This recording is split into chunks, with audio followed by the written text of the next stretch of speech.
In the last class, we are doing endomembranous system, which consists of 4 different cell organelles. And it's just a request to all of you, ये सबके roll number है क्या जो मुझे दिखते हैं 2153 2883, is it? Yes, ma'am. Yes, sir. Yes, ma'am. That's आप our ऐसे roll रोल number. नंबर से सब लोग ज्वाइन किए हुए हो ना, तो बेसिकली क्या होता है, मुझे वो रोल नंबर दिखता है और जो नेम है उसका 1 या 2 लेटर ही दिखता है, तो मैं आपको नाम से बुला ही नहीं सकती। If I want to ask you anything, जैसे कुछ बच्चों का दिख रहा है वहां पे रोल नंबर नहीं है, आदित्य का दिख रहा है, स्पंदन का दिख रहा है, तो I can call them by their name, but mostly Shravani का नाम दिख रहा है, प्रजक का दिख रहा है, तो basically it's good. Utkarsha is there, Purav is there. तो अगर आप नाम पहले लिखोगे और जो रोल नंबर है वो पीछे लिखोगे, तो एटलीस्ट मुझे आपका नाम पता चलेगा, I can interact with you all and it will be easier for you also. नहीं तो आपको लगेगा यार ये तो मैम, तो हम तो ऐसे भी बैठ के घर पे देख लेंगे कोई भी वीडियो, मैम कुछ पूछती ही नहीं है, मैम इंटरेक्ट ही नहीं करती है। Actually the problem is that I can't see, only few students they have joined with their name, so it's just a request to all of you, please join with your names so that it will be easier for me to recognize all of you. Arya, Gayatri, they all have been added with their name. Gargi Pathak, Tanuja, and many more are there. Okay, yes Tanuja, can you please tell me bacha, what are the various cell organelles that comes under your endomembranous system? Tanuja, are you there? Yes, ma'am. Yes.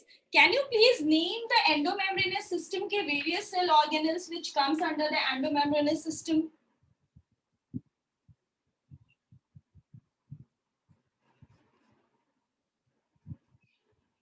Shweta, can you?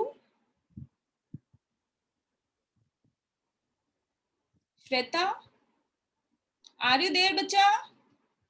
Yes, ma'am. Yes. Can you please name the 4 cell organelles that comes under your endomembranous system? What's the name? आप मेरे last class में थे, वेदांत ने hand raise किया है। This is just a simple, पिछला class कल जो मैंने लिया था इसी से स्टार्ट हुआ था। Ayush, can you please?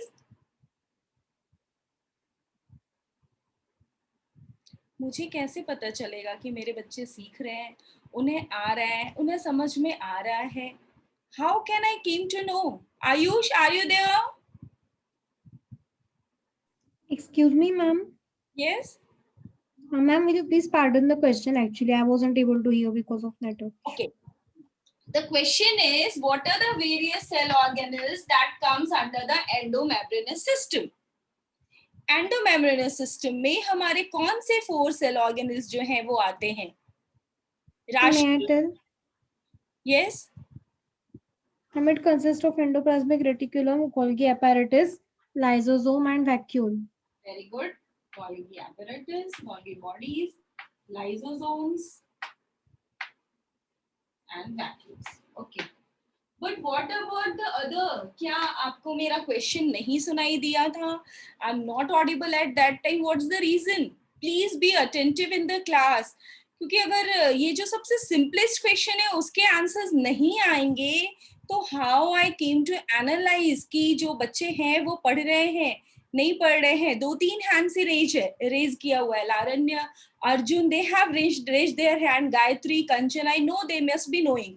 जो बच्चे रोज इंटरेक्ट करते हैं वो तो ठीक है, मुझे समझ में आ रहा है। कुछ बच्चे चैट बॉक्स में भी लिख रहे हैं, आयशा लिख रही है, yes I came to know, Glory ने भी लिखा है, मुक्तिद ने लिखा है, श्रावणी ने लिखा है।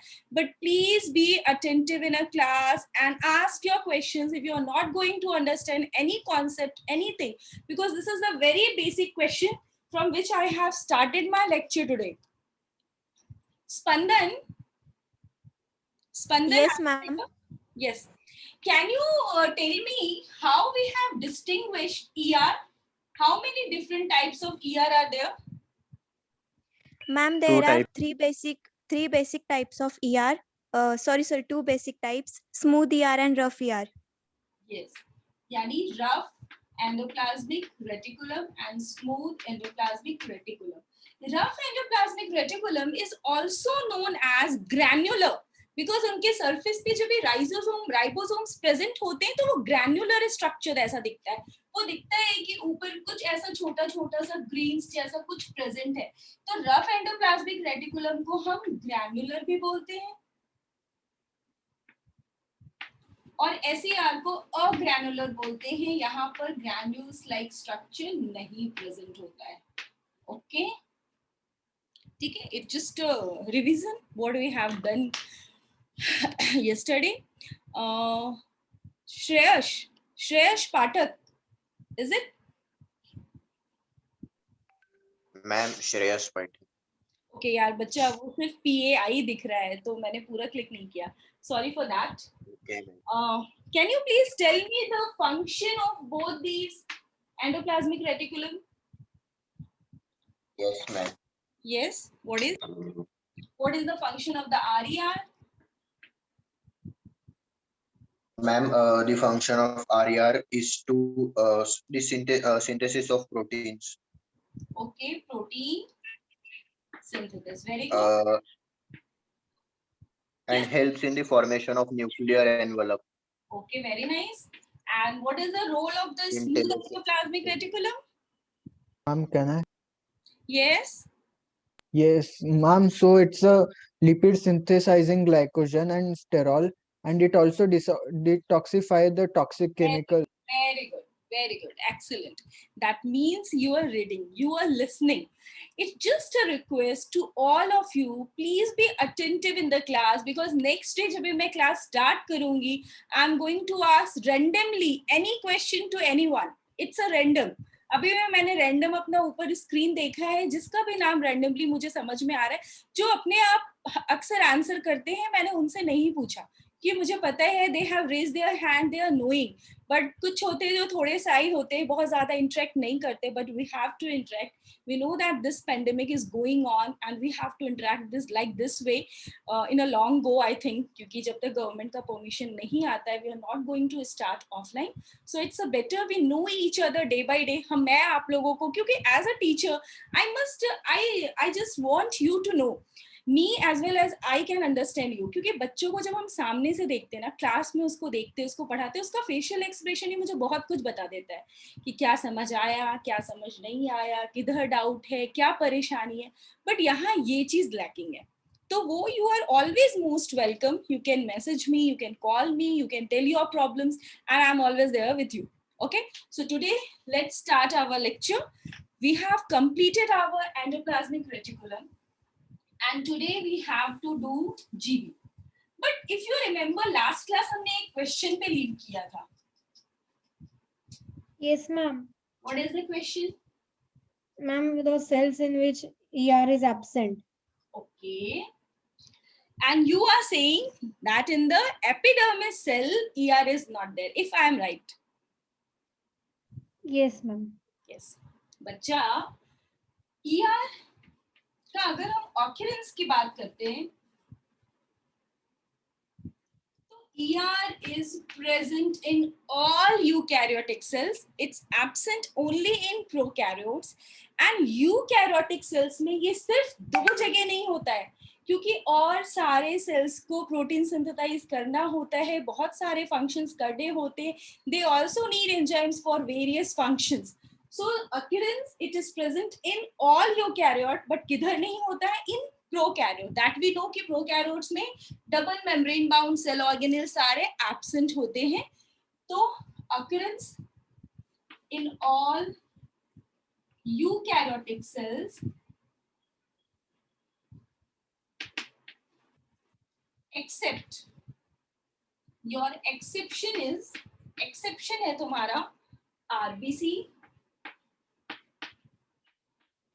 spermatozoa. That means your sperms. That means your male gamete. इसका ही मतलब हुआ sperm, male, gamete. Male gamete के पास सारी चीजें हैं that is required in order to undergo the fertilization. They won't need any specific proteins for their performance. They are full sufficient. They are sufficient in their way.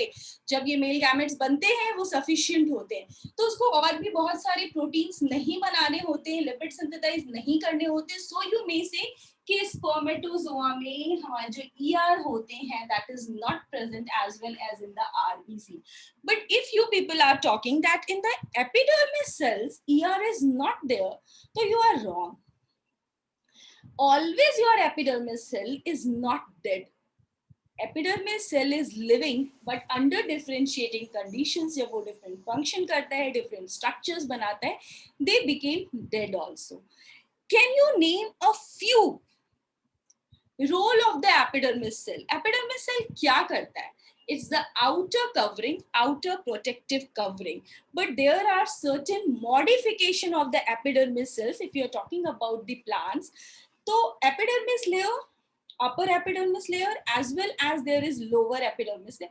Let us first finish me, Gayatri, then I'll give you chance. Upper epidermis and the lower epidermis level. Upper epidermis के ऊपर भी हमारा एक layer होता है, that is your cuticle layer. Cuticle layer is there.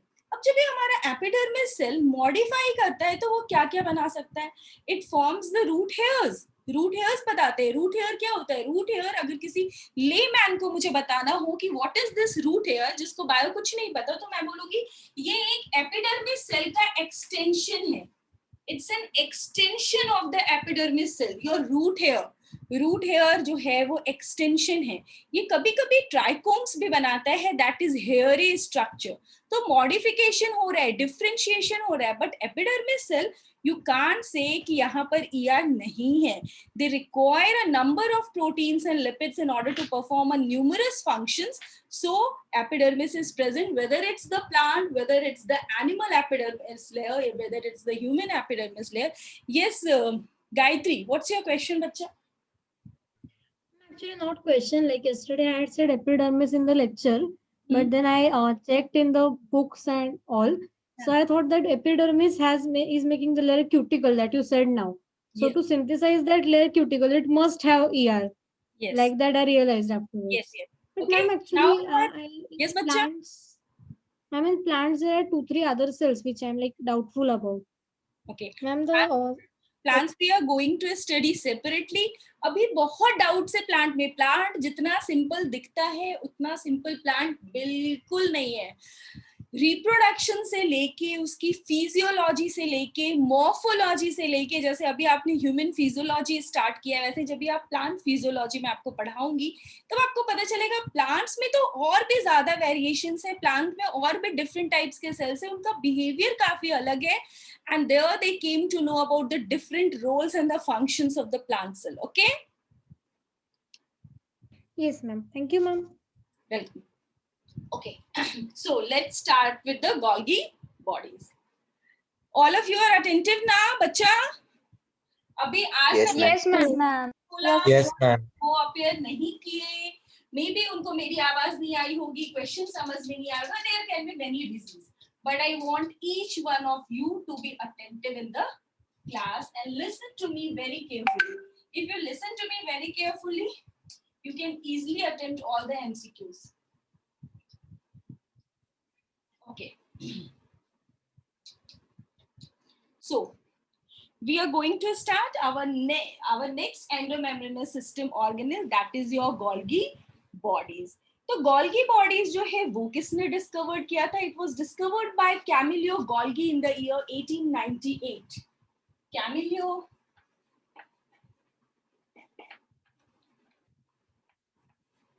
Golgi in the year 1898. And the name Golgi body is also being kept on the name of the scientist. Scientist के name से ही हमने इसकी naming भी कर दी, Golgi bodies. In case of plants, these Golgi apparatus or Golgi bodies are known as dictyosomes. So you must remember, in plants,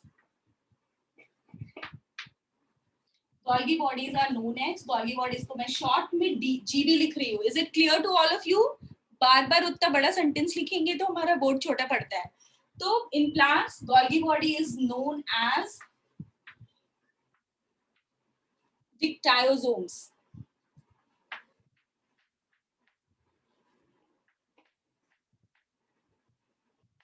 dictyosomes बोलते, but along with this Golgi bodies की बहुत सारे names हैं. They are also known as idosomes. They are also known as lipochondria. They are also known as traffic signals. They are also known as middleman.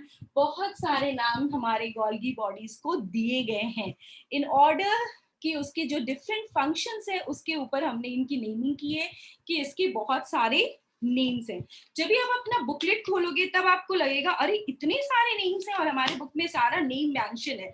Golgi complex is known as dictyosomes in case of plant.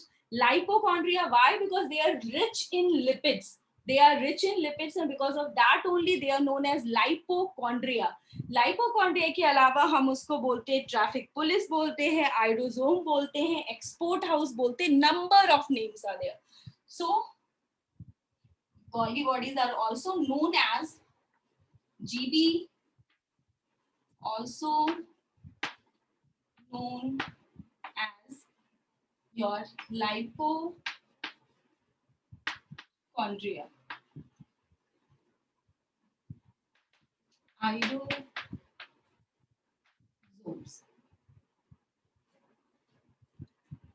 Export house. Traffic police क्यों बोलते हैं? I will explain. So these are the various names that are being given to our Golgi bodies. Golgi bodies are also pleomorphic in their size and shape. Pleomorphic मतलब जो अलग अलग shapes के होते हैं, साइज के होते हैं, उसको हम वर्ड देते हैं प्लियोमॉर्फिक. ये वर्ड मोस्टली हम बैक्टीरिया के लिए भी यूज करते हैं कि bacteria are pleomorphic. They are present in different forms. So your Golgi apparatus is also pleomorphic in nature. ये वर्ड से कभी आपको कंफ्यूज नहीं होना है कि what is pleomorphic. Various shapes. मैंने ब्रैकेट में लिख दिया वेरियस शेप्स. yes प्राप्ति. Ma'am, these are also called secretory organelle of the cell. These names. No, ma'am, Golgi bodies. Yeah. They are also known as secretory organelles of a cell. Yes, you are absolutely correct. हम इसको secretory organelles of a cell भी बोलते हैं. ठीक है? Pleomorphic various shapes. तो 3 shapes जो हैं that is similar to your endoplasmic reticulum. That means they are also in the form of cisternae, also in the form of tubules, also in the form of vesicles. But along with these 3, there is another addition in them that is your Golgian vacuoles. Golgian vacuoles. ये भी एक addition है. Here also, it depends upon the physiological activity of a cell कि ये कौन से shapes में हमें ज़्यादा देखने के लिए मिलेगा. जब भी हम स्ट्रक्चर की बात करेंगे, अभी हम Golgi bodies के structure, ma'am does pleomorphic, it's Sanjana, does pleomorphic form various shapes में exist करते हैं बच्चा. मैंने यहाँ पे लिखा है various shapes. They are pleomorphic in nature. That means they vary in shapes. अलग अलग सेल में अलग अलग shapes के हो सकते हैं. ठीक है? So pleomorphic मतलब various type of shapes and different types of cells. अगर मैं dictyosomes की बात करती हूँ जो plants में होते हैं जीबी, इनका नंबर वेरी करता है 10 to 20 dictyosomes होते हैं. अब सिस्टर्नी का ही स्ट्रक्चर हमारे एंडोप्लाज्मिक रेटिकुलम में था और सिस्टर्नी मैम आप बोल रहे हो कि जीबी में भी है. तो क्या ये दोनों सिस्टर्नी जो कि फ्लैट सैक लाइक स्ट्रक्चर होता है, सैक मतलब bag, it's a bag covered bag like structure, पतला सा ऐसे लेदर बैग समझ लो वैसा structure. But yes there is a difference. हमने वहां पर पढ़ा था जब भी हमने एंडोप्लाज्मिक रेटिकुलम पढ़ा कि द सिस्टर नहीं, that is the bag like structure, flat bag like structure, 3-dimensional structure are interconnected to each other. Yes or no? Interconnected पढ़ा था? Yes, ma'am. Yes, ma'am. Yes, Yes, parallel. Yes, but यहाँ पर ये जो sister नहीं है ये interconnected नहीं होते हैं, they are concentrically arranged. Can you tell me what is concentric? एक मिनट, मेरा चॉक नीचे गिर गया है. With same center but different radius. Very good, very good. तो हियर द गोल्गी apparatus जो हमारा सिस्टर नहीं है वो किस फॉर्म में एग्जिस्ट करता है? दे आर अरेंज्ड, वेरियस सैक्स हैं, various flat structure है, but they are not connected to each other. They are present in a concentric circles. और number जो है stacks का कि कितने stacks होंगे, it ranges from 4 to 7 stacks. अब ये stacks दिखेंगे कैसे तुम्हें? मैंने बोला कि concentric circles के जैसे.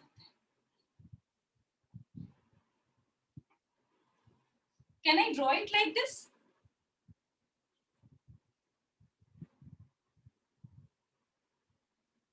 ऐसे concentric circles दिखेंगे तुम्हें. Now, these actually मैं ऐसे साइड होके बना रही हूँ. अगर मैं सीधा सामने से बनाऊंगी तो ये सीधा बनेगा, बट मैं साइड इसलिए रहती हूँ क्योंकि आपको दिखे. Like this, ठीक है? Now your GB, as I said, they are bag-like structure, sister नहीं होते हैं, connected नहीं है, but कॉन्सेंट्रिकली अरेंज्ड है. और यहाँ पर दो चीजें और बहुत इंपॉर्टेंट आती है कि जब भी हम जीडी की बात करते हैं, गोल्गी बॉडीज की बात करते हैं, तो दे हैव टू फेसेस. जैसे हमारे क्या है, फ्रंट और बैक, ठीक है? फ्रंट पे सारे ऑर्गन्स प्रेजेंट हैं बट बैक नहीं. तो जैसे यहाँ पर भी दो फेस होता है जीडी का, one is your cis face and the other is your trans face. आप लोगों ने अभी भी आप फिजिक्स पढ़ रहे हो और 10th तक भी आपने फिजिक्स पढ़ा है, तो can you tell me this concentric circle, ये आपको कॉन्वेक्स दिख रहा है या कॉनकेव दिख रहा है? Convex. Yes. Convex. Your cis face, Convex. Yes, your cis face, ये आपका सिस फेस है. Your cis face is convex in nature. Try to understand. जब आप बुक पढ़ोगे ये चीजें आपको इतनी डिटेल में नहीं समझ में आएगा. Your cis face is convex in nature. You can easily से see this is your cis and your trans face is convex. और ट्रांस फेस को हम लिखा है मैंने, ट्रांस फेस क्या होता है? ट्रांस फेस और सिस फेस का एक और नाम है, वो नाम इसके फंक्शन को बताता है कि इसका फंक्शन क्या है. Cis phase is also known as forming phase. Forming, यहीं पे सारी चीजें बनती हैं, जो भी एंडोप्लाज्मिक रेटिकुलम में प्रोटीन्स बने हैं और जिसको पैक करना है, मॉडिफाई करना है, वो सब एंटर करते हैं हमारे जीवी में थ्रू द सिस फेज. तो this cis face is also known as forming face. Is it clear? Your cis face is also known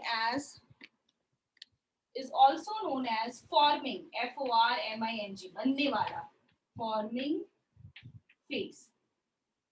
And your trans phase is known as maturing phase. उधर हमारी सारी चीजें जो भी यहाँ पर modify होता है, पैक्ड होता है, सिक्रीट होता है in the Golgi bodies, they are being released. वो वहां से निकलते हैं बाहर, and that is कि वो कैसा फेस होगा? अगर ये फॉर्मिंग है तो हमारा ट्रांस कैसा होगा? It's the maturing phase. तो ट्रांस को, दिस इज आवर ट्रांस को हम मैच्योरिंग फेज भी बोलते हैं. इतनी सी बात सबको समझ में आई? Yes, ma'am. यस, ठीक है. सो सिस फेज, ट्रांस फेज की हमने बात कर ली थी. इसमें और भी बहुत सारी चीजें आएंगी, वो मैं 1 by 1 आ रही हूँ वहां पे, ठीक है? All the sacs which are concentrically arranged, अगर इनको ट्रांसपोर्टेशन करना होता है आपस में, यहाँ से यहाँ जाएगा, यहाँ से यहाँ जाएगा, यहाँ से यहाँ जाएगा, तब तो ये बाहर निकलेगा. तो in that case these tubules help them in the formation of the channels, and at the end that means जो हमारा maturing phase है, जो हमारा trans phase है, वहां पर तुम्हें बहुत सारे tubules दिखेंगे, tubular structures दिखेंगे, tubular structures दिखेंगे, और वो tubular structure आपको ऐसे दिखेंगे कि वो convert हो रहे हैं vesicles में, और ऐसे आपको vesicles बाहर निकलते हुए भी दिखेंगे. अभी मैं एक डायग्राम शेयर करूंगी आपसे. वेसिकल्स, ये वेसिकल पूरा कंप्लीट हो चुका है, अब इसको रिलीज होना है, इसको यूज करना है. ये vesicle is being either used, इस वेसिकल के अंदर कुछ भी हो सकता है, any of the secretory protein, any of the hydrolytic protein that a cell needs. अगर सेल को चाहिए तो वो सेल के अंदर ही रह जाता है, दैट इज योर इंट्रासेलुलर. ये जो सिक्रीशन हुआ है that may be intracellular, cell के अंदर ही इसको यूज किया जा रहा है, और if it's not used by the cell and it's required, तो इसको बाहर हमें थ्रो करना पड़ेगा, जिसे दूसरे सेल से उसको यूज करना है तो वो उसको यूज कर सकता है.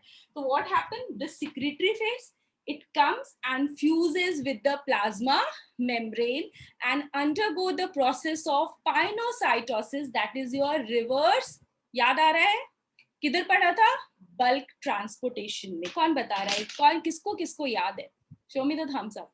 पढ़ा था हमने कि जो भी यूजफुल चीजें हैं अगर वो इंट्रासेलुलर यूज नहीं हो रहे हैं, सेल के अंदर उसकी जरूरत नहीं है, सेल इज सफिशिएंट इनफ, तो इट्स बीइंग प्लाज्मा मेम्ब्रेन के थ्रू वो सेल के बाहर एक्सपोर्ट कर दिया जाता है. इसी वजह से इसको एक्सपोर्ट हाउस भी बोलते हैं, ट्रैफिक पुलिस बोलते हैं. व्हाई? क्योंकि जो प्रोटीन्स लिपिड सिंथेसाइज्ड हुए हैं ईआर में, that are being packaged, that are being modified, that are being checked in the Golgi bodies, वो सारे प्रोसेसिंग इधर हो रहे हैं. तो these are the check points.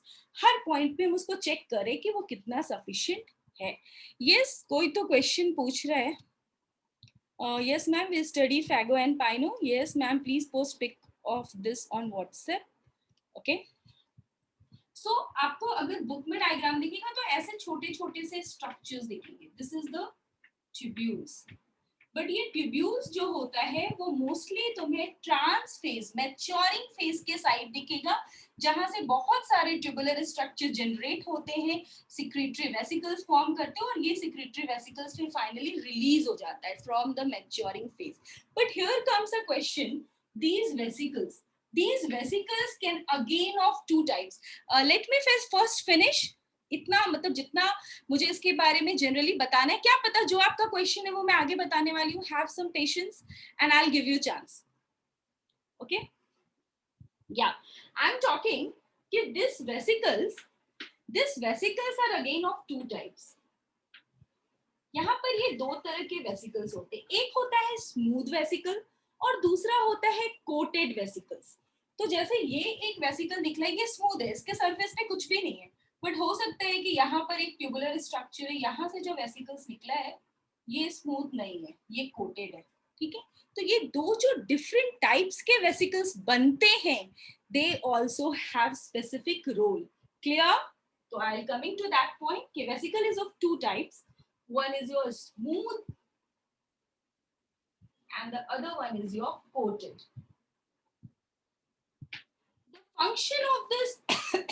The function of this smooth vesicles क्या करता है?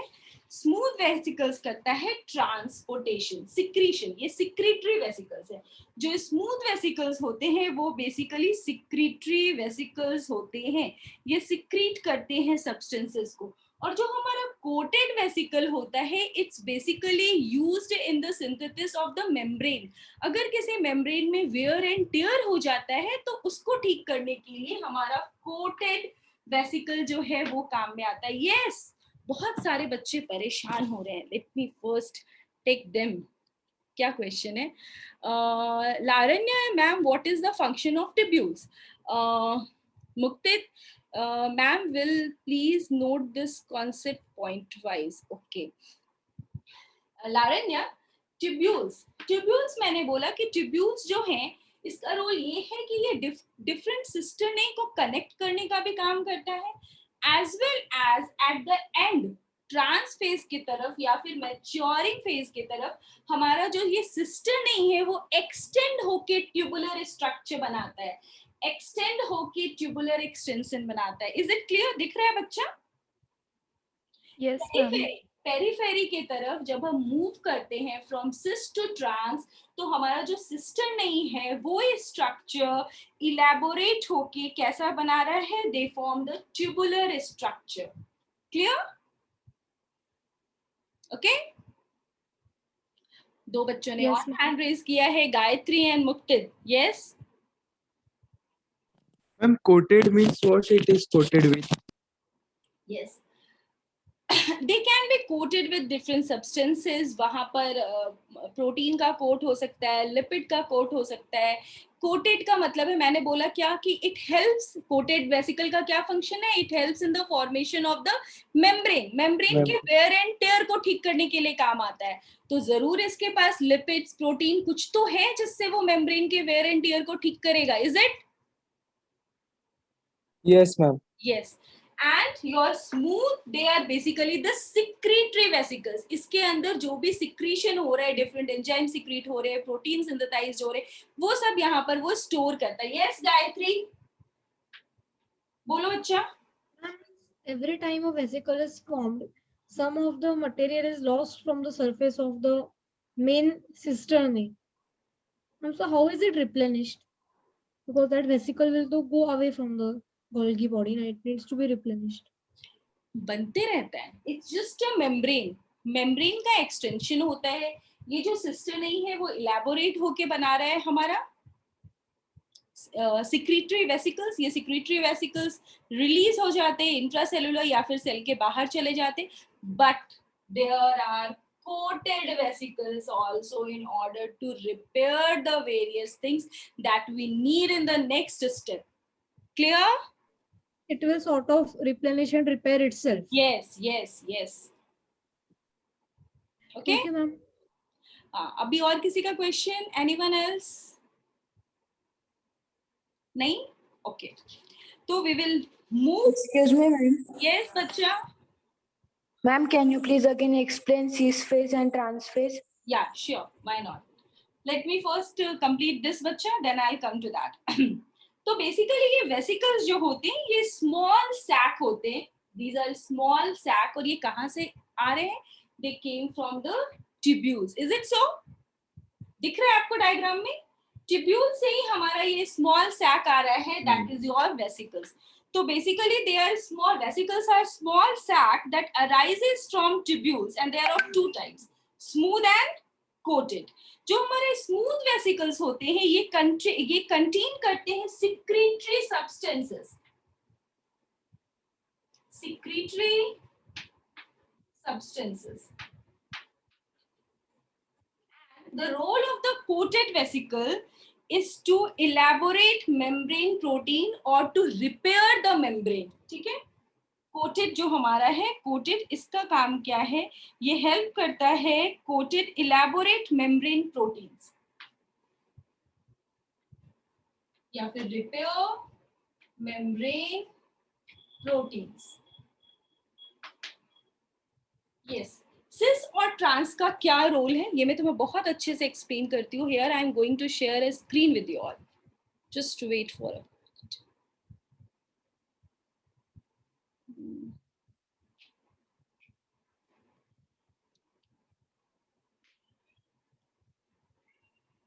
ये डायग्राम दिख रहा है. ये अभी मेरे को लाइसोसोम पढ़ाने के लिए काम में आएगा, बट ये मैं अभी तुम्हें यहाँ पर इसलिए दिखा रही हूँ कि मैं थोड़ी सी चीजें तुम्हें ऊपर का पार्ट यहाँ पे एक्सप्लेन कर सकूं. सबसे ऊपर तुम्हें एक ब्रांचिंग स्ट्रक्चर दिख रहा है जो फिर एक ट्री के ब्रांच जैसा दिख रहा है.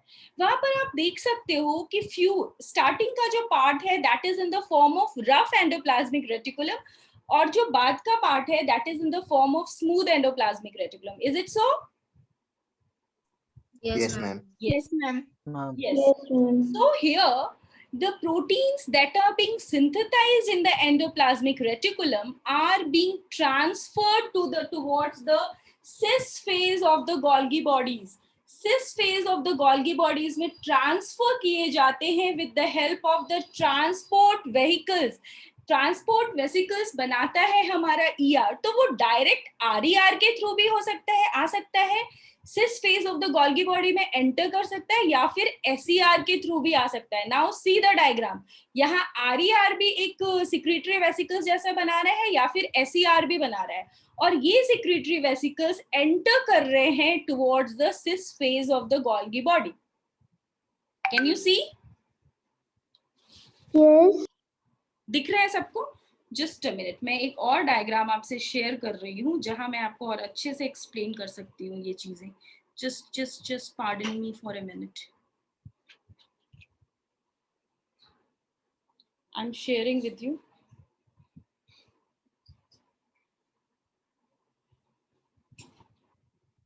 Just a minute.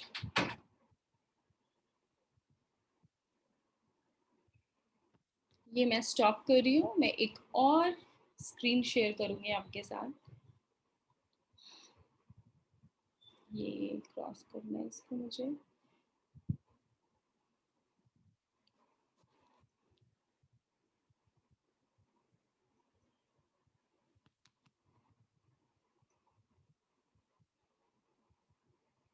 Is it visible to all of you?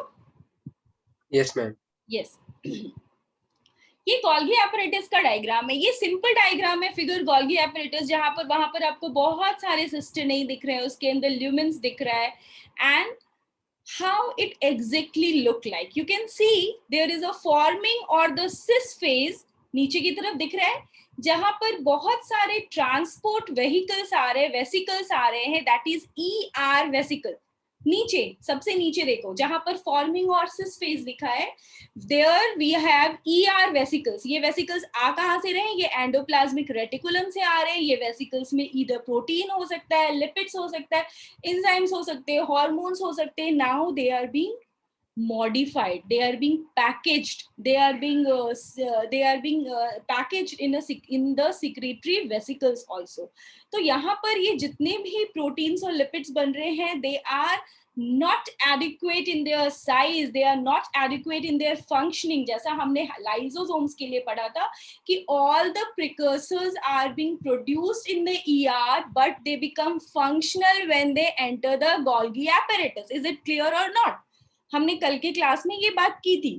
ठीक है, तो जितने भी हमारे ER ने वेसिकल्स बनाए हैं, वो वेसिकल्स ईदर RER के थ्रू या फिर SER के थ्रू वो एंटर कर रहा है गोल्गी एपरेटस का फॉर्मिंग फेज और cis phase, which is also known as convex side.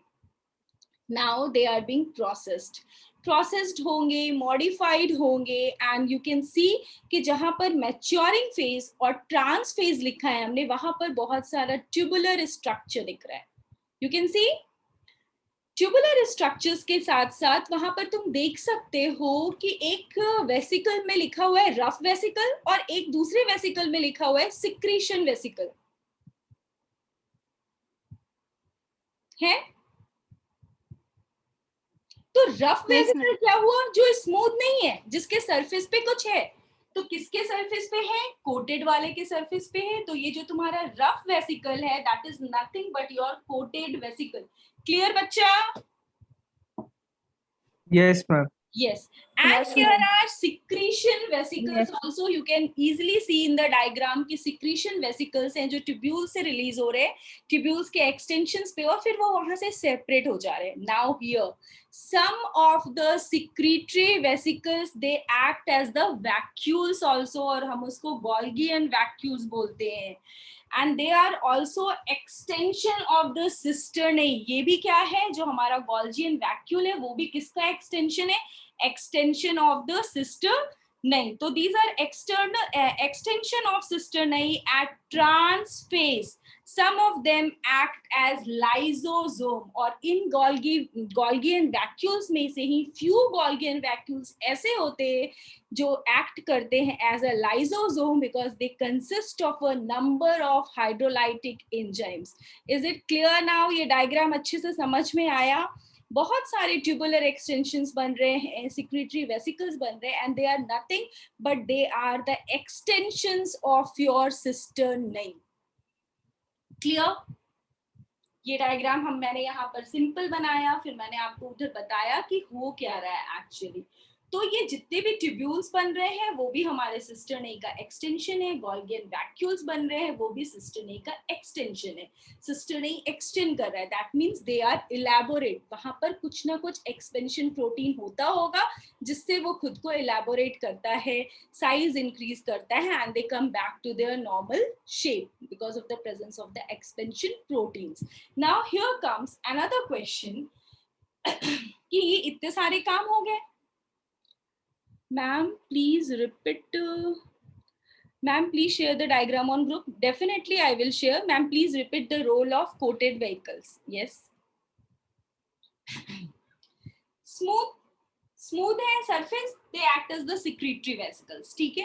But मैंने बोला कि सम are coated, and coated vehicles का काम है they help in the elaboration of the membrane proteins। अभी जैसे मैंने बोला कि मेम्ब्रेन जो सिस्टर नहीं है वो एक्सटेंड कर रहा है, बढ़ रहा है, अपने साइज को इंक्रीज कर रहा है because of the presence of certain proteins. तो ये प्रोटीन्स उसके पास कहां से आता है? It comes from the coated vesicles. Is it clear now Kanchan? Yes, ma'am. Yes, membrane proteins बनाने के काम आता है for the functioning of the Dinesh ने बोला ma'am please explain again cis and trans face. बच्चा दो फेस है किसी चीज का, for example if this is my mobile, इसके भी दो फेस है, ठीक है। अभी बैटरी जो है वो हम पीछे के साइड ओपन करके लगाते हैं, अभी तो बहुत सारा आ गया है, खुलता भी नहीं है। पीछे के साइड हम बैटरी लगाते हैं, साइड में हम सिम लगाते हैं, बहुत सारे हैं वो क्या मेमोरी कार्ड, बहुत सारी चीजें। I am not that much habitual of using these smartphones and all, बहुत ज्यादा टाइम ही नहीं मिलता एक्चुअली। सो यहाँ पर भी जो हमारा गोल्गी एपरेटस है, इसको अगर हम 3 डायमेंशनल फिगर में देखते हैं, ऑब्जर्व करते हैं, तो वी केम टू नो कि इसके पास 2 चेहरा है। एक चेहरा है जहां से चीजें एंटर करती हैं, ठीक है। अगर हमारे घर में 2 डोर है, मान लो एक हमने रखा है एंटर करने के लिए और दूसरा रखा है बाहर जाने के लिए, ऐसा हो सकता है बहुत जगह होटल्स वगैरह में it's like that, entry door अलग होता है और एग्जिट अलग होता है। इज इट सो? तो वैसा yes, तो वैसा समझ लो दिनेश कि यहाँ पर 2 डोर है, एक एंटर करने का डोर है और एक एग्जिट करने का डोर है, ठीक है। वेरियस मीन्स में चीजों को समझाया जा सकता है।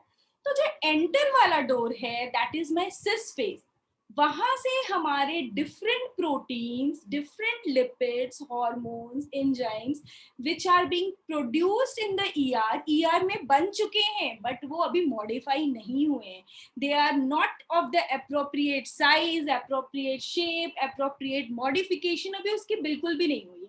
जब तक ये सारी प्रोसेसिंग नहीं होगी, फॉर एग्जाम्पल जब भी हम छोटे थे, स्कूल जाते थे, तो मम्मा क्या करती थी, पूरा अच्छे से हमें तैयार करती थी। स्कूल यूनिफॉर्म होना चाहिए, एकदम क्लीन होने चाहिए, हेयर अच्छे से टाई, सब कुछ, बैग अच्छे से पैक करती थी। तो now you are ready to take the bus, ठीक है। तो वही सारी चीजें हैं, वो जितने भी प्रिकर्सर हैं वो अभी रेडी नहीं है, वी कांट सेंड देम। हम इंट्रासेलुलर यूज के लिए भी उसको यूज नहीं कर सकते, एज वेल हम इसको दूसरे सेल्स को भी ट्रांसपोर्ट नहीं कर सकते यूज के लिए, until or unless they are appropriate in their shape, appropriate in their size, appropriate in their modification। modify भी नहीं होगा, क्योंकि आपने पढ़ा था कि in case of plasma membrane, simplest example देती हूँ जो आपने पढ़ा है, वहां से you can relate the things, कि your plasma membrane is made up of phospholipids and proteins. Is it so? पढ़ा था हमने? yes, ma'am. Yes, ma'am. Yes.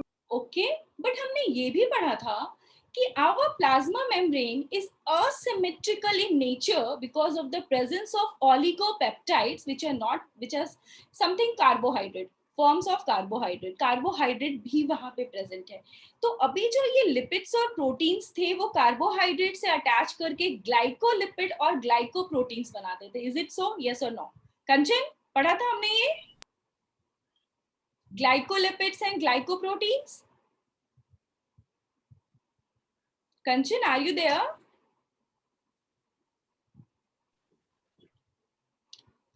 Bhagyashree, are you there? Yes, ma'am. Yes. तो डिड यू रिकॉग्नाइज या फिर recall कि we have learned that our plasma membrane is composed of glycolipids and glycoproteins on their outer surface. Recognize कर पा रहे हो ये चीज मुक्तिर? Yes, ma'am. Yes. तो बेसिकली लिपिड्स और प्रोटीन्स तो Yes, बन गए, बट अभी ग्लाइकोसिलेशन किधर होगा? वो कार्बोहाइड्रेट के साथ अटैच करके ग्लाइकोलिपिड और ग्लाइकोप्रोटीन किधर बनाएंगे? तो वो काम गोल्गी बॉडीज में होता है.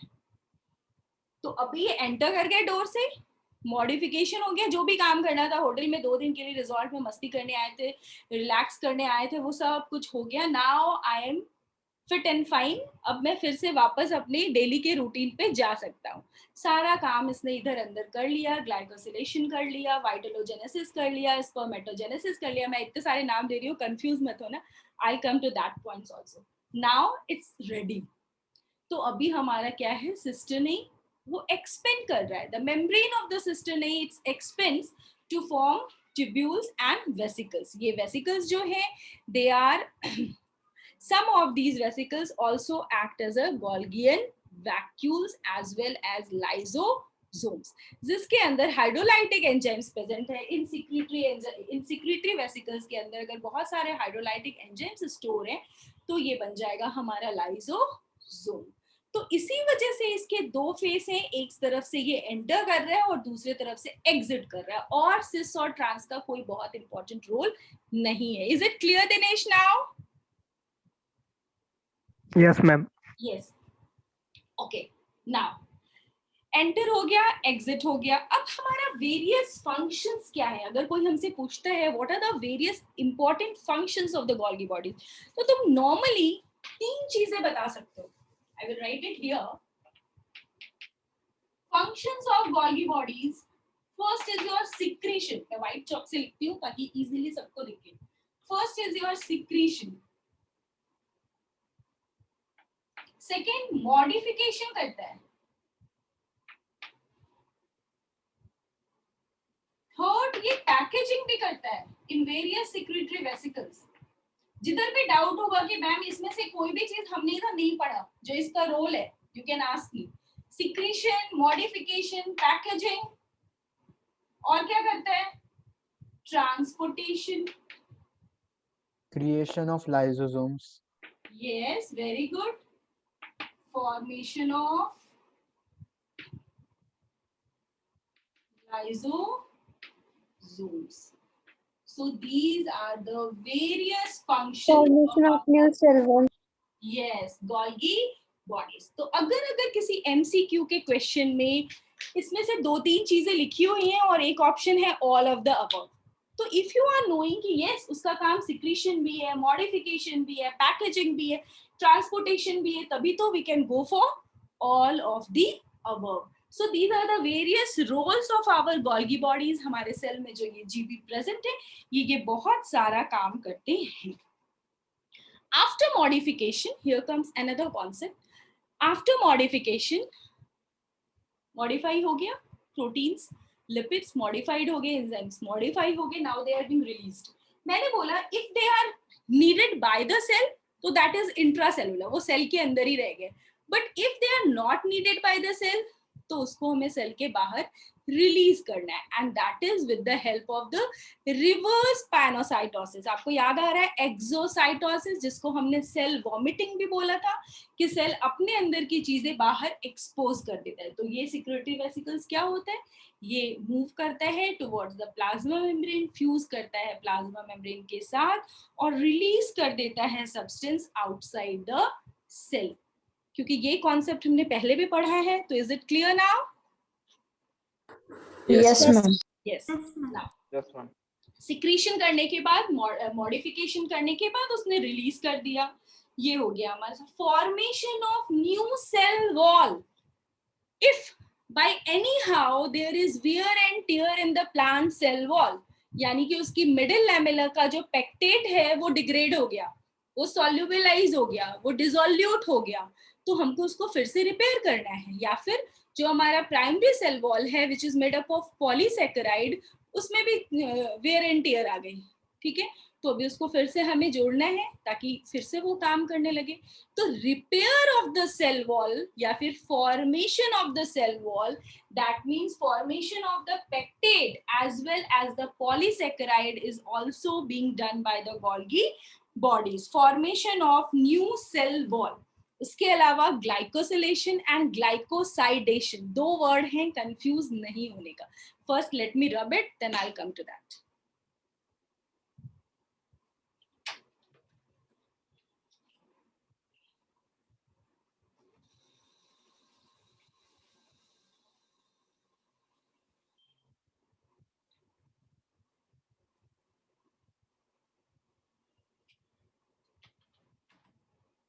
Shall I rub it? Rub कर दूं? Yes, ma'am. Yes, Yes, sure, ma'am. ma'am.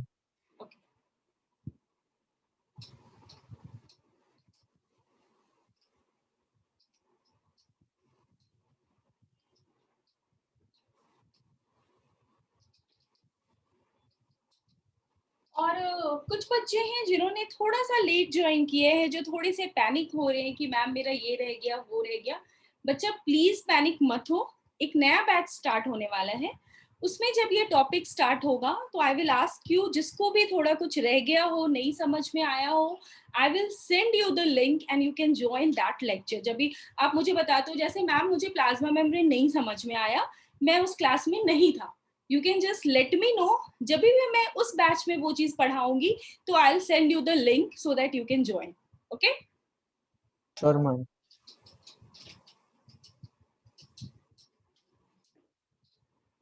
क्योंकि बहुत सारे हैं थोड़े से लेट ज्वाइन हुए, उनका 2-4 क्लास मिस हुआ है, इट्स ओके। और I will take a last lecture, मैं ऐसा ले लूंगी जिसमें जिसको भी नो डाउट है हम उसको क्लियर कर लेंगे।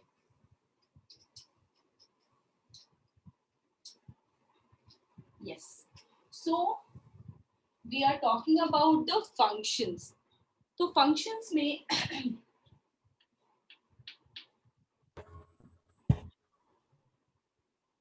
functions of Golgi apparatus.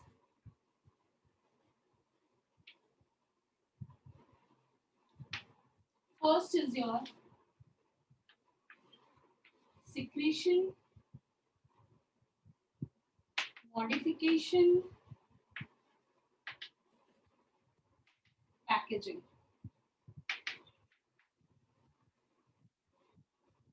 And transport.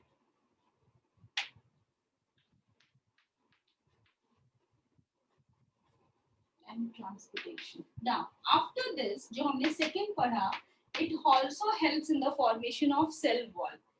Formation of cell wall. Third जो word मैंने use किया था, that is your glycosylation. Bio में ऐसे बहुत सारे वर्ड्स आएंगे बच्चे जहां पर सिर्फ थोड़े से स्पेलिंग का डिफरेंस होगा, बट वो बहुत बड़ा डिफरेंस होता है, ठीक है। ग्लाइकोसिलेशन और ग्लाइकोसाइडेशन मैंने बड़ा बड़ा लिखा है ताकि आपको दिखे। Okay, now we will explain this, what is glycosylation and glycosidation. Glycosylation क्या होता है? You know that in our endoplasmic reticulum, proteins and lipids are being synthesized. Now those proteins and lipids, they have to be associated with the carbohydrate. तो जब वो carbohydrate के साथ attach करते हैं तो लिपिड क्या बनाता है? ग्लाइकोलिपिड। और प्रोटीन्स क्या बनाता है? Glycoprotein. And this process of the attachment of the protein and the lipids with the carbohydrate is known as glycosylation. इस प्रोसेस को बोलते हैं, जब भी हमारा लिपिड भी कार्बोहाइड्रेट से अटैच करता है और प्रोटीन भी कार्बोहाइड्रेट से अटैच करता है और वो बनाता है glycolipid and glycoprotein. So this process is known as glycosidation. ठीक है ठीक है. तो ये है दो चीजें हमारी. A number of proteins synthesized by ribosomes on the endoplasmic reticulum are modified in the cisternae of the Golgi apparatus before they are being released from the transphase. Trans phase से रिलीज हो उससे पहले हम इसका मॉडिफिकेशन करते हैं. तो glycosylation क्या होता है? इट्स द ग्लाइकोलिपिड और ग्लाइकोप्रोटीन का फॉर्मेशन होता है with the addition of the carbohydrates to them. ठीक है. और ग्लाइकोसाइडेशन क्या होता है? ग्लाइकोसाइडेशन क्या होता है? हमने वहां पर एक और चीज पढ़ी थी कि हमारा जो प्लाज्मा मेम्ब्रेन है वो फॉस्फोलिपिड से बना हुआ होता है. तो जब oligosaccharides, I'll give you chance Gayatri, just a minute. Glycosidation क्या होता है? Glycosidation is nothing but the addition of oligosaccharide to phospholipids of membranes of lipid. Phospholipid जो होता है, जो मेम्ब्रेन के सरफेस पे प्रेजेंट होता है, we know that your plasma membrane जो है वो फॉस्फोलिपिड से बना हुआ होता है. तो फॉस्फोलिपिड के सरफेस पे ओलिगोसैकेराइड जब अटैच करते हैं तो that process is known as glycosidation. That means attachment of oligosaccharides. यहां पर भी ये कार्बोहाइड्रेट जो होता है वो ओलिगोसैकेराइड्स के फॉर्म में होता है. ठीक है. ओलिगोसैकेराइड्स इट्स नथिंग कि जो हमारा मोनोसैकेराइड है उसका यूनिट 2 to 10 के बीच में वेरी करता है. तो अटैचमेंट ऑफ ओलिगोसैकेराइड किधर अटैच करेगा? On to the surface of phospholipid. Phospholipids of plasma membrane. Yes, Gayatri. Ma'am, will you please explain glycosylation again? Yes. Okay. Thank you, Okay. ma'am. मुक्ति देवी लिखा है ग्लाइकोसिलेशन. यू नो, चलो इसको मैं फिर से एक्सप्लेन करती हूँ. ये मेरा ER है. ठीक है. ER से सिंथेसिस हुआ. ER ने सिंथेसाइज किया proteins and lipids. But if you remember the structure of the plasma membrane that was given in 1972 by Singer and Nicholson, तो वहां पर हमने क्या पढ़ा था कि जो lipids और proteins हैं that are also associated with carbohydrates. Is it so?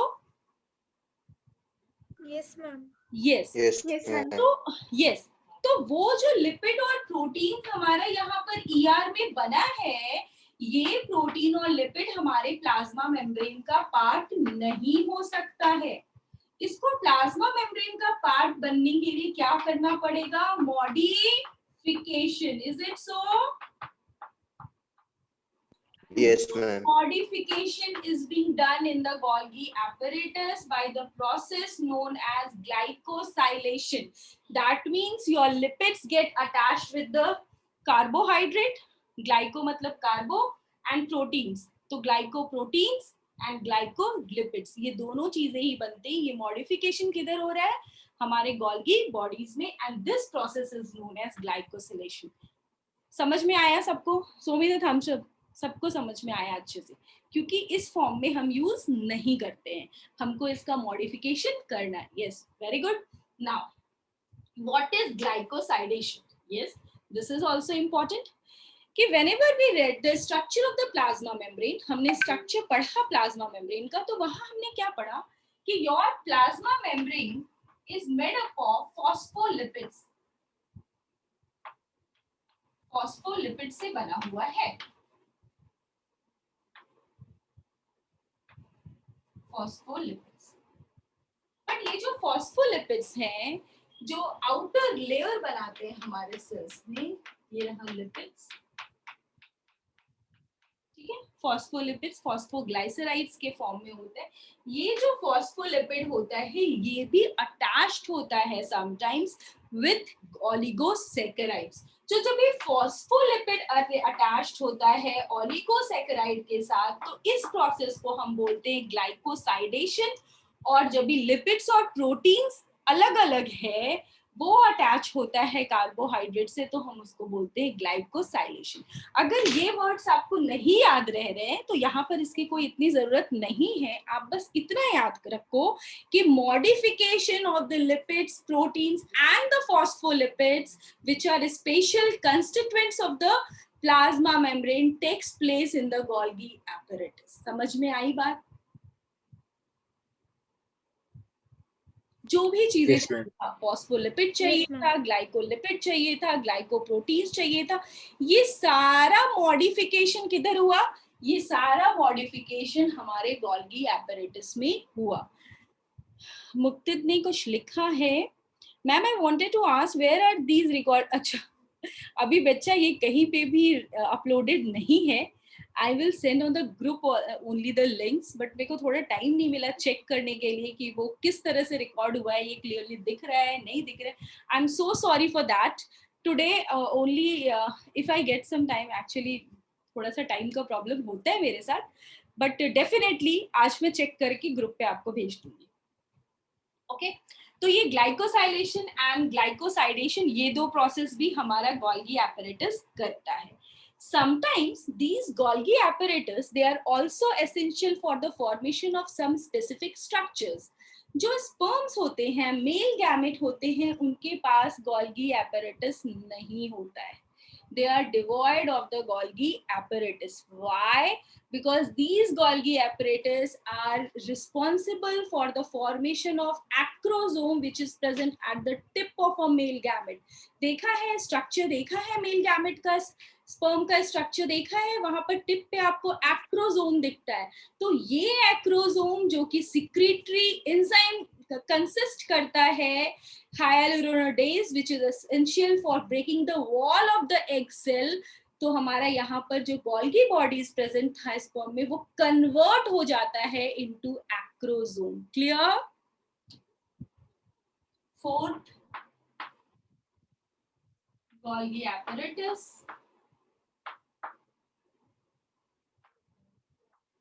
is converted into acrosome। Acrosome in sperm। इस वजह से स्पर्म्स के पास गोल्गी एपरेटस भी नहीं होता है। ठीक है, एंडोप्लाज्मिक रेटिकुलम भी नहीं होता है। तो अगर क्वेश्चन में ये ऑप्शन होगा तो सोच के समझ के हम आंसर करेंगे, क्योंकि एमसीक्यू डायरेक्ट आए ये जरूरी नहीं है। ठीक है, ये हो गया हमारा। Various hormones are also being synthesised, क्योंकि हमारा जो ये गोल्गी एपरेटस है, यू कैन से दैट कि इट्स अ सिक्रीटरी सेल्स, बहुत सारी चीजें सिक्रीट कर रहा है, एंजाइम्स है, हार्मोन्स है। तो various hormones are also being secreted in the various, कैसे सेल्स हार्मोन सिक्रीट करते हैं? एंडोक्राइन ग्लैंड्स जो है, एक्सोक्राइन ग्लैंड्स जो है, वो हार्मोन सिक्रीट करे, and that are also being mediated through it। Production of hormone by the endocrine gland is also mediated with the help of the Golgi bodies। अच्छा, Golgi bodies पढ़ाते पढ़ाते मुझे एक चीज याद आई, शायद हमारे ER में मिस हो गया है। ER में मैंने आपको सार्कोप्लाज्मिक रेटिकुलम बताया था, is it? Yes, ma'am. Yes, ma'am. ER में ER के दो तीन मॉडिफिकेशंस और हैं और स्पेशल कैरेक्टरिस्टिक है। One is your microsome, I will come to that, microsome, and the other is your Nissl granules। Do you remember the structure of the neuron, nerve cells? Yes, ma'am. Yes, ma'am. Yes, ma'am. Yes, it consists of axon and the cyton। आपने वहां पे बहुत सारे small granular structures देखे होंगे जिसके बारे में लिखा रहता है it's Nissl granules। Is it सो? देखा है कभी स्ट्रक्चर? ध्यान से याद करो, साइटोन सेल के अंदर। Yes, ma'am. Yes, ma'am. That Nissl granules is nothing but it's a part of your rough endoplasmic reticulum। ये Nissl granules rough endoplasmic reticulum से बनता है in the neurons। तो कभी अगर ये निज्ल ग्रैन्यूल्स क्या होता है ये कोई पूछता है या फिर किसी क्वेश्चन में आता है, तो Nissl granules are nothing but it's the RER of nerve cells. They are the rough endoplasmic reticulum of nerve cells.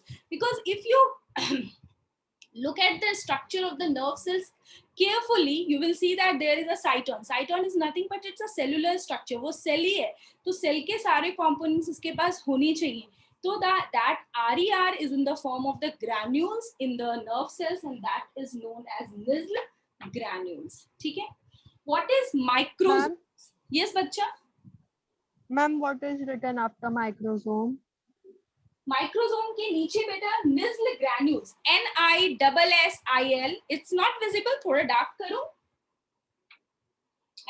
Yes, ma'am. NISSIL.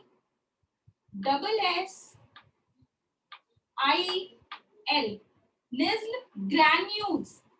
Granular form में होता है. अगर मैं साइटोन का स्ट्रक्चर ऐसे ड्रॉ करती हूँ तो यहाँ पर ऐसे बहुत सारे ऐसे डॉट्स स्ट्रक्चर्स दिखते हैं, and these dots are RER, rough endoplasmic reticulum of nerve cells, which is known as Nizl granules.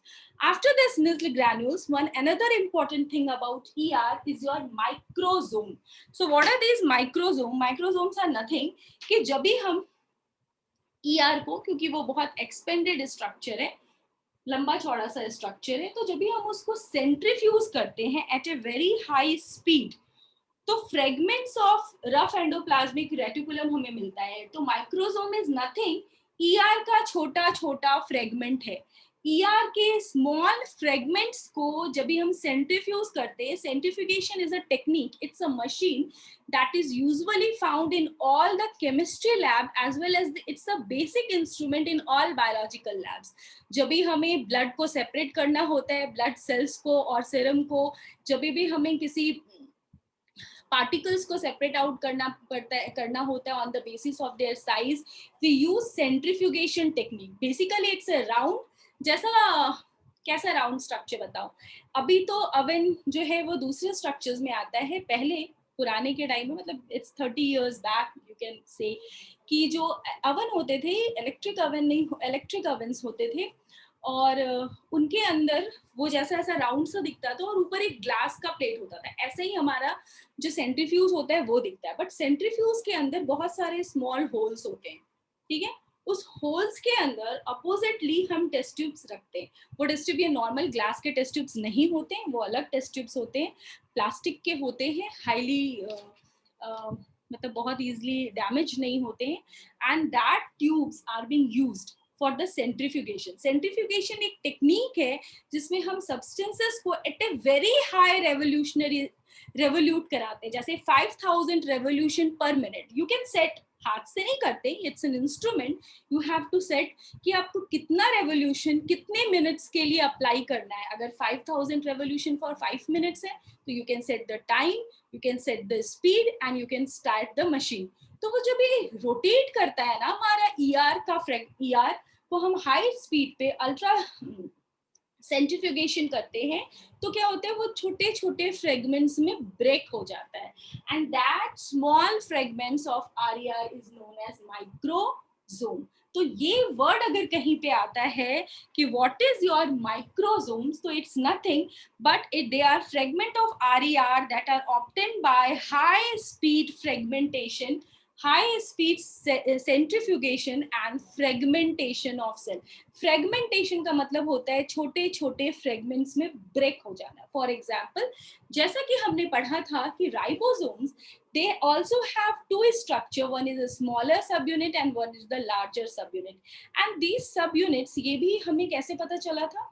Sedberg unit that also depends, ये unit होता है जो हम उसके साथ लिखते हैं 70s 80s, and it's also because on the basis of the centrifugation technique it also depends of the molecular weight. ये भी उसके molecular weight पे depend करता है कि दो particles मिलते हैं, एक larger subunit का होता है और एक smaller subunit का होता है, और ये subunit कहाँ से आया है? जब उसको weigh किया गया तो उसका molecular weight होता है उतना. तो molecular weight you all know, आप सब chemistry पढ़ते हैं. So here also this microsome, it's nothing but what is it? It's a fragments of microsome क्या है? Fragments of RER।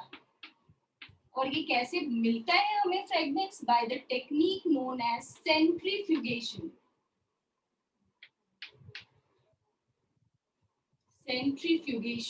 सेंट्रीफ्यूगेशन एक मशीन है, एक सिंपलेस्ट मशीन है, मैकेनिकल मशीन है जो इलेक्ट्रिक से अभी चलता है। You can just plug in, set the rotation, set the time and you can rotate it a very high speed, जिसमें वो बहुत छोटे छोटे पार्टिकल्स में ब्रेक हो जाता है। सेम हम ब्लड के लिए यूज करते हैं। जब भी हम ब्लड लेते हैं और हमको वहां से ब्लड सेल्स को सेपरेट करना होता है और जो उसका फ्लूइड पार्ट है उसको सेपरेट करना होता है, तो हम उसको सेंट्रीफ्यूज ही करते हैं। ब्लड सेल्स सेटल डाउन हो जाते हैं और जो सुपरनेटेंट है, फ्लूइड है, वो ऊपर रह जाता है। ठीक है, क्लियर? सेंट्रीफ्यूगेशन समझ में आया सबको? Yes, ma'am. Yes, Yes, ma'am. Very good. तो ये सारी चीजें हमारे गोल्गी बॉडीज के बारे में थी।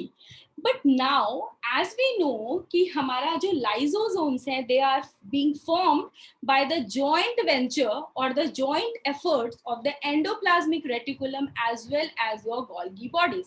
तो ये लाइसोसोम्स वहीं से बन रहा है, इन दोनों के सपोर्ट से बन रहा है। Precursors are being synthesised in the rough endoplasmic reticulum, but they are being modified in the Golgi bodies and are being released from the trans phase of the Golgi bodies in the form of various secretory vesicles consisting of different enzymes. There are 50 different hydrolytic enzymes, lytic enzyme, जो lysosomes के अंदर होते हैं ना, 50 अलग अलग type के enzymes होते हैं। बट इट्स नॉट कि एक ही लाइसोसोम के अंदर वो सारे प्रेजेंट हैं, all of the same type. अगर 50 टाइप्स के एंजाइम्स हैं जो सिमिलर हैं, वो एक साथ इकट्ठा होकर एक लाइसोसोम में है, जो उससे थोड़े डिफरेंट है वो दूसरे में। So there are many lysosomes in a cell which consist of different sets of enzymes, but all together there are 50 different types of hydrolytic enzymes that are being present in the lysosome. Clear? सब पूछेंगे 50 एक जैसा कैसे रहते हैं? 50 एक साथ नहीं रहते हैं, अलग अलग सिक्रेटरी वेसिकल्स में रहते हैं। Lysosomes are mostly lysosomes consist of a number of enzymes. जैसा मैंने बताया, एसिड हाइड्रोलेज होता है, उसको ब्रेक करना है, लिपिड को भी ब्रेक करना है, प्रोटीन को भी ब्रेक करना है, न्यूक्लिक एसिड को भी ब्रेक करना है, तो सबके लिए एंजाइम्स चाहिए। आपने बायोमोलिक्यूल्स पढ़ा है, you know what is protease is, what is peptidase is, what is lipase is, what is nuclease is। तो न्यूक्लिक एसिड को ब्रेक करना है तो न्यूक्लियसेस होना चाहिए, लिपिड को ब्रेक करना है तो लाइपेजेस होना चाहिए, प्रोटीन को ब्रेक करना है प्रोटीएजेस होना चाहिए, पेप्टाइड बॉन्ड को ब्रेक करना है तो पेप्टाइडेजेस होने चाहिए। तो there are a number of enzymes, बहुत सारे, और एसिड फॉस्फेटेज एंजाइम भी होता है। And these enzymes they work in a acidic condition only. So pH जो होता है वो 4 to 5 pH मेंटेन करना पड़ता है, और ये 4 to 5 pH मेंटेन होता है with the help of the proton pump inside the lysosome। Lysosome का एक और बहुत इंपॉर्टेंट कैरेक्टरिस्टिक्स है कि जितने भी सेल ऑर्गेनल्स अभी हमने पढ़े हैं, they all are double membrane bound except ribosomes which are not membrane bound, and because of that only they are present both in prokaryotes and eukaryotes. But lysosome जो है वो single membrane bound cell organelle है, that was discovered by a scientist known as Christian de Duve. क्या बोला मैंने अभी? Who will explain? Ma'am, may I tell? Yes. Ma'am, the lysosomes will contain up to 50 different types of lactic enzymes, but similar of the lactic enzymes will be in one lysosome. Yes. And 4 to 5 pH means a pH of 4 to 5 needs to be maintained in the lysosome. Yes, very good. Which will be done by the proton pump. H positive अंदर जाएगा, वो maintain। And the yes, very good. Ma'am, हाँ। and the lysosome is present in, means it is single membraned, so it is present in eukaryotes and prokaryotes. Yes. It's a single membrane bound cell organelle। सिर्फ एक membrane होता है। ये भी NEET का question है, आया है किसी साल, I don't remember the year, कि कि lysosome is not membrane bound, single membrane bound, double membrane bound, तो lysosomes are single membrane bound, सिर्फ एक मेम्ब्रेन ही होता है। तो क्वेश्चन आपके माइंड में ये आ सकता है कि मैम इतनी सारे डेंजरस चीजें उसके अंदर प्रेजेंट हैं, बट फिर वो खुद को कैसे प्रिवेंट करता है इतने सारे एंजाइम से?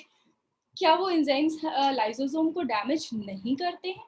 तो it's because of the modification of the surface of the lysosome. वो अपने सरफेस को इतना ज्यादा एसिडिक लिपिड का सिंथेसिस करता है। कॉर्टिसोल्स होते हैं, it's a type of a lipid जो उसने अपने सरफेस पे लगाया हुआ है, जो सिर्फ वो लाइसोसोम्स के अंदर ही वो हाइड्रोलाइटिक एंजाइम्स होते हैं और वो साइटोप्लाज्म को डैमेज नहीं करते हैं until or unless there is something wrong inside the cell।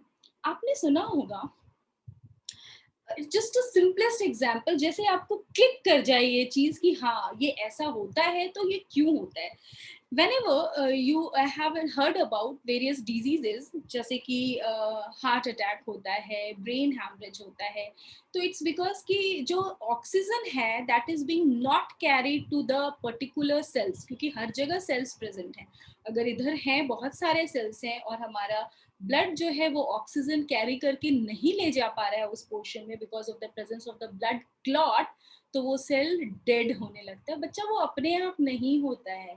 In the absence of oxygen ये जो सेल्स के अंदर लाइटिक एंजाइम्स है, लाइसोसोम्स है, वो बर्स्ट आउट हो जाता है और वो उस सेल को डैमेज करता है और धीरे धीरे आजू बाजू के सेल को भी डैमेज करने लगता है until or unless that clot is being removed। ये सिंपलेस्ट एग्जाम्पल से आपको ये चीज समझ में आई कि ये डेंजरस होता है, but there are certain conditions. Carcinogenic agents के साथ हो सकता है, रेडिएशन से हो सकता है, but normally it just present inside. एक अच्छे बच्चे की तरह घर के अंदर बैठा हुआ है, स्टे होम स्टे सेफ। अभी पैंडेमिक के सिचुएशन में ये वर्ड हम यूज करते, तो ये लाइसोसोम भी अच्छा बच्चा है। जब तक इसको छेड़ोगे नहीं, इसको कोई कंडीशन अप्लाई नहीं करोगे, ये नॉर्मली सेट रहता है। ठीक है, तो ये हमें कोई इफेक्ट नहीं करता है। Just a minute ma'am, what can trigger lysosome to digest whole cells? अगर वो पूरा का पूरा होल सेल को डाइजेस्ट करता है, दैट इज योर ऑटोलाइसिस, तो देयर आर सर्टेन कि या तो वो सेल डेड हो चुका है, या तो वो एजिंग हो चुका है, या तो उसमें डिजीज है और वो धीरे धीरे दूसरे सेल्स के पार्ट को डैमेज करता है, तो लाइसोसोम उसको डिसॉल्व कर देता है, ब्रेक कर देता है। There are 4 different types of lysosome और हर किसी का फंक्शन अलग अलग है। लाइसोसोम किसी सेल के अंदर एंटर नहीं करके उसको डैमेज करता है, किसी पार्टिकल्स को, मतलब कोई सेल ऑर्गेनेल जो है वो डैमेज हो चुका है, अभी वो हमारे किसी काम का नहीं है, हमने दूसरा बना लिया, वी कैन सिंथेसाइज, हमारा सेल बना सकता है, तो वो जो वॉर्न आउट है, वो जो डेड है, वो किसी काम का नहीं है, तो उसके सराउंडिंग आके लाइसोसोम उसको ऐसे कवर कर लेता है। या फिर लाइसोसोम ऐसे साइटोप्लाज्म में बर्स्ट नहीं होता है, जिस सब्सटेंसेस को भी डिसॉल्व होना है, ब्रेक होना है, वो लाइसोसोम के अंदर एंटर करता है। These all things in detail we will learn tomorrow, okay? क्योंकि 3rd क्लास भी होगा आपका, आपको थोड़ा ब्रेक चाहिए होगा, तो टेक सम ब्रेक, रिलैक्स, थोड़ा पानी पियो, नेक्स्ट क्लास के लिए प्रिपेयर हो जाओ। ठीक है आपका thank third you ma'am, bye ma'am. Yes, ma'am. Yes, ma'am. Okay तो आप थोड़ा रेस्ट कर लो और नेक्स्ट क्लास करो। We will continue tomorrow. Bye all of you. Thank you ma'am, bye ma'am.